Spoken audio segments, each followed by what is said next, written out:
Welcome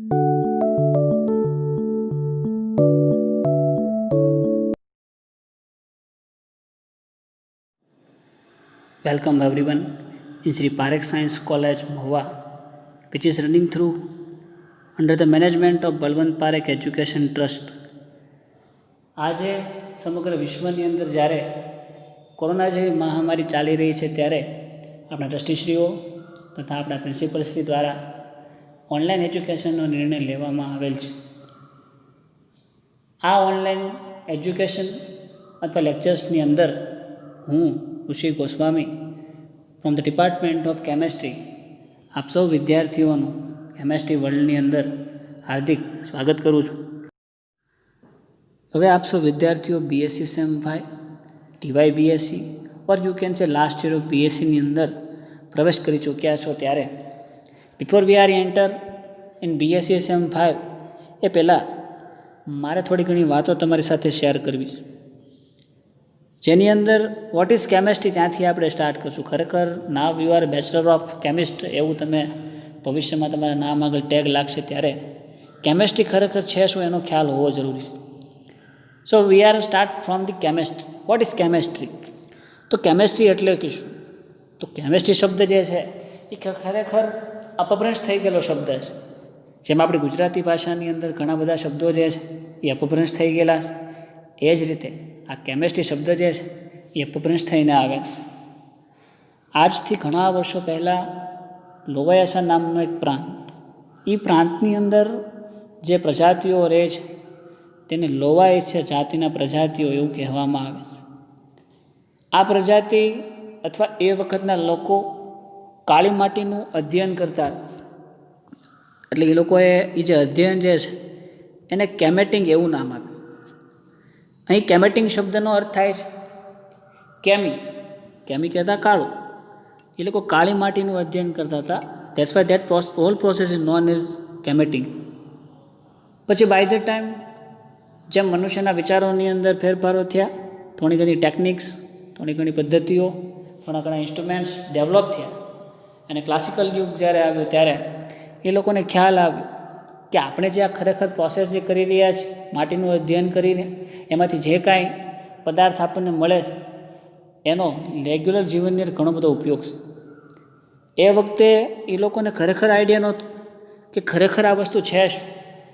but ધીમે ધીમે વિકાસ થતો ગયો અને છેલ્લે આપણને કેમેટિંગ શબ્દમાંથી કેમેસ્ટ્રી શબ્દનો જન્મ થયો, જેને આપણે અત્યારે કેમેસ્ટ્રી તરીકે ઓળખીએ છીએ.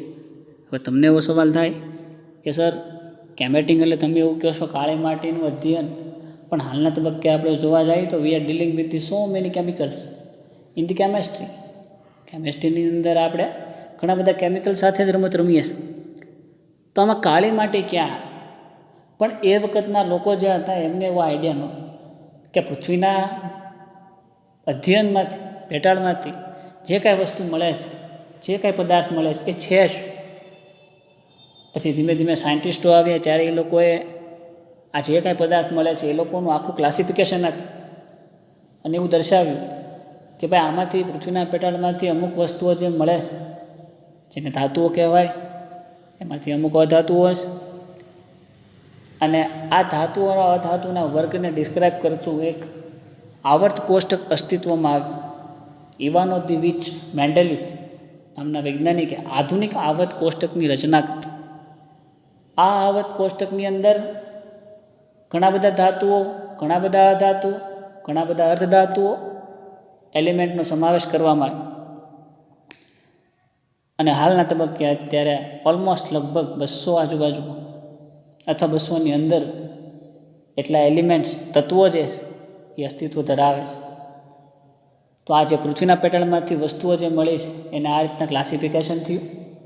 પછી એ જે કાંઈ એલિમેન્ટ જે છે આવર્ત કોષ્ટકની અંદર એમને પણ એના ગ્રુપ વાઇઝ અલગ અલગ ગોઠવવામાં આવ્યા અને એનો શું ઉપયોગ થાય છે એને આધારે એનું અધ્યયન કરીને એને એ વર્ગમાં મૂકવામાં આવે છે. આવર્ત કોષ્ટકની અંદર તમે જુઓ તો there are 18 group and 7 periods are there. એટલે કે આવર્ત કોષ્ટકની અંદર 18 સમૂહ અને 7 આવર્ત આવેલા છે. આ 7 પીરિયડ્સ એન્ડ 18 ગ્રુપ્સની અંદર different types of elements are there.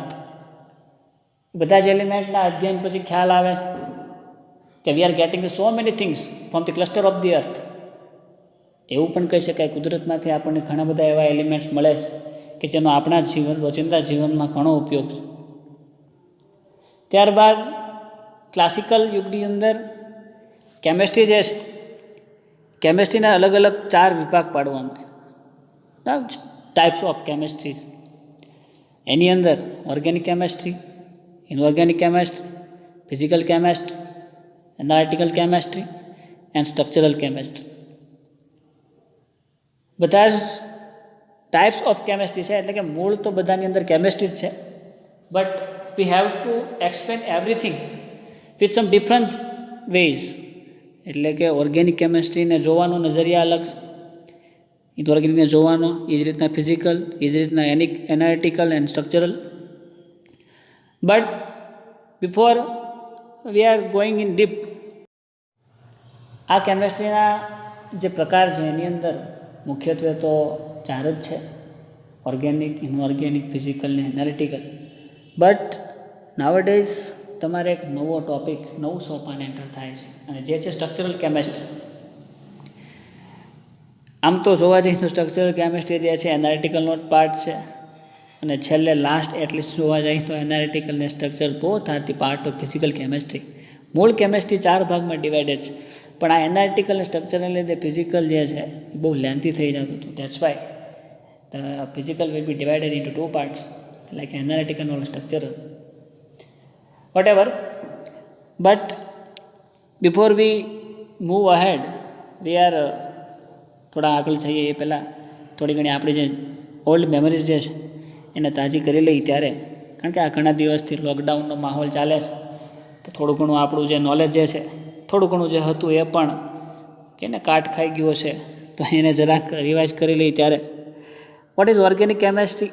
તો પહેલાં જ મગજમાં એવો ખ્યાલ આવે કે ભાઈ ઓર્ગેનિક કેમેસ્ટ્રી એટલે કે એવું કેમેસ્ટ્રી કે જેની અંદર આપણે માત્ર ને માત્ર કાર્બન વિશે જ વાતો કરીએ, એવું કેમેસ્ટ્રી એટલે ઓર્ગેનિક કેમેસ્ટ્રી. તો એ ખ્યાલ જે છે એ અંશતઃ સાચો, કારણ કે ઓર્ગેનિક કેમેસ્ટ્રી એટલે કે કાર્બનિક રસાયણશાસ્ત્ર. તો આપણે આ કાર્બનિક રસાયણશાસ્ત્રની અંદર કાર્બન એવું શાસ્ત્ર કે ભાઈ જેની અંદર વી have to deal with the carbon, that particular thing is known as organic chemistry. Yeah, that's right.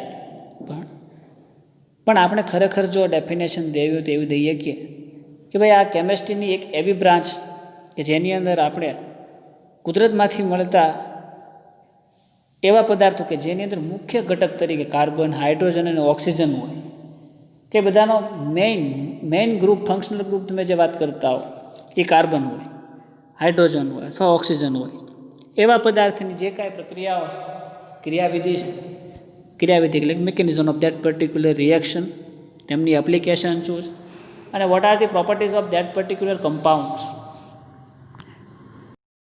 નો અભ્યાસ આમાં કરવામાં આવે છે. Next, inorganic chemistry.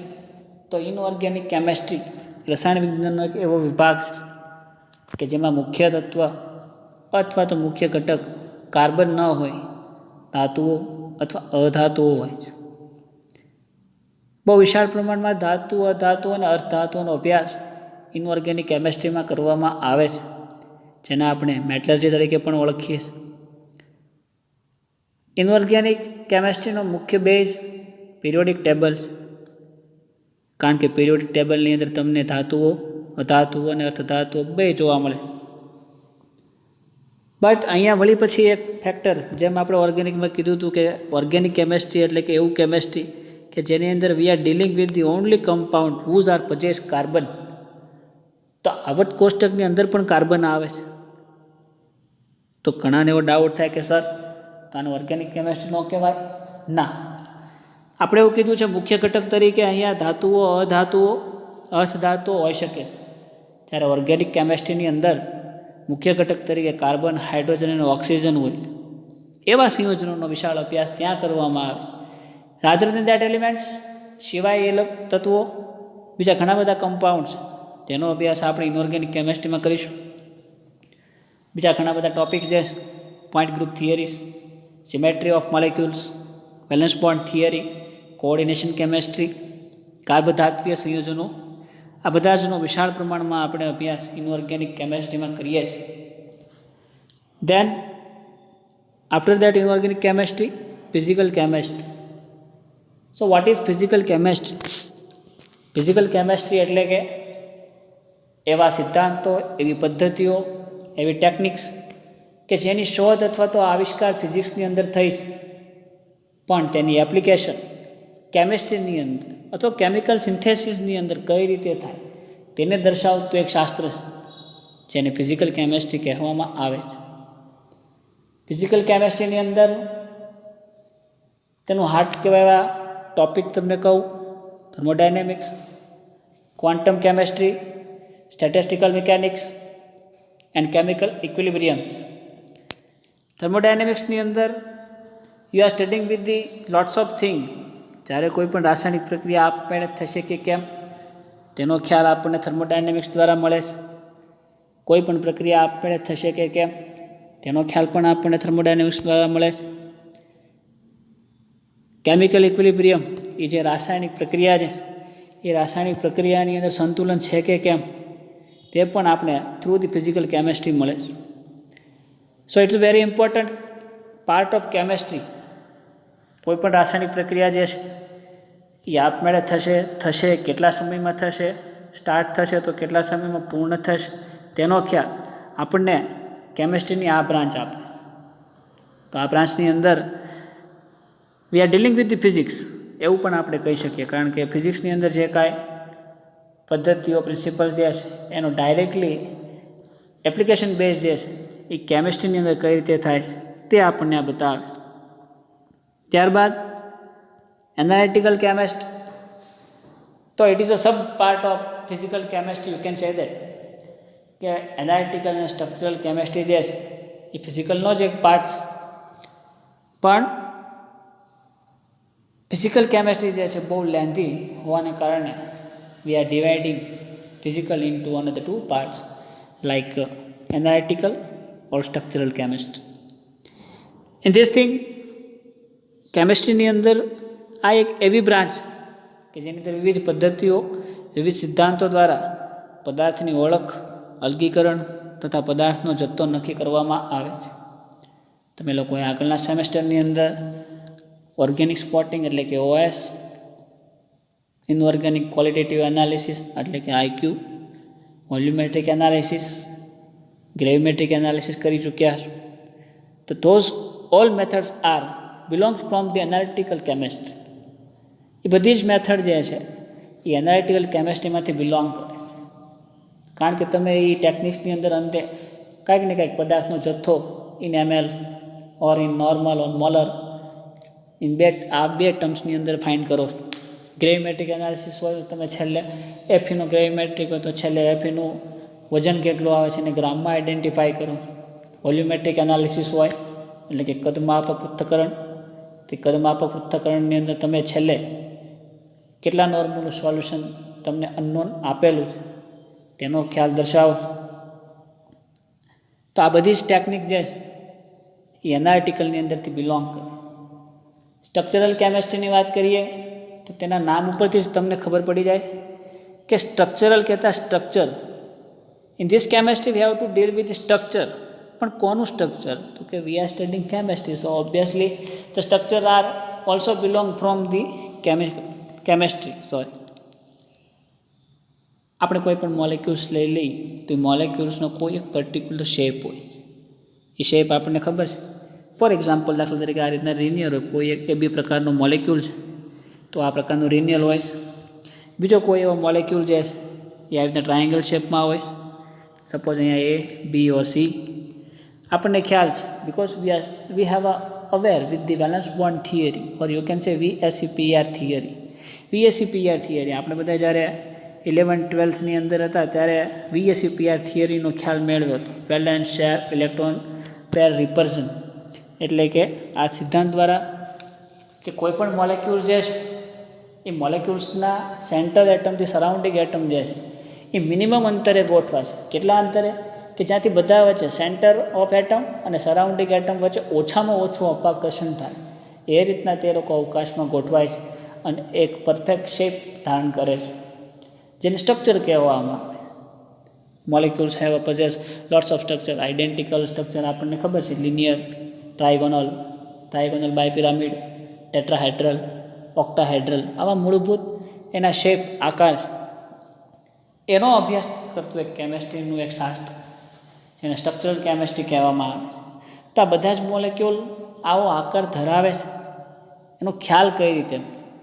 તો it's require one of the finest techniques are available in this generation, કે જેને આપણે spectroscopy તરીકે ઓળખીએ છીએ. એવી ઘણી સ્પેક્ટ્રોસ્કોપીસ કે જેના આધારે આપણે કોઈ પણ મોલેક્યુલ્સ જે છે એ મોલેક્યુલ્સનો શેપ કયો છે તે જાણી શકીએ છીએ. ઇન શોર્ટ, સ્પેક્ટ્રોસ્કોપીની કેટલીક છે. તો સ્પેક્ટ્રોસ્કોપી, ટાઈપ્સ ઓફ સ્પેક્ટ્રોસ્કોપીની વાત કરું તો there are mainly 4 types of spectroscopies are there. First, which is known as NMR spectroscopy. Second one is known as IR spectroscopy. Third is known as UV visible spectroscopy. And the last one is mass spectroscopy. એટલે કે NMR spectroscopy, nuclear magnetic resonance, IR infrared spectroscopy, UV visible એટલે કે ultraviolet and visible region spectroscopy, and mass spectroscopy. આ બધી સ્પેક્ટ્રોસ્કોપીનો ડિટેલમાં ખ્યાલ you are studying in this semester in very deeply, but I am taking your physical chemistry paper, so now we are going through the physical chemistry. In physical chemistry, today we are starting from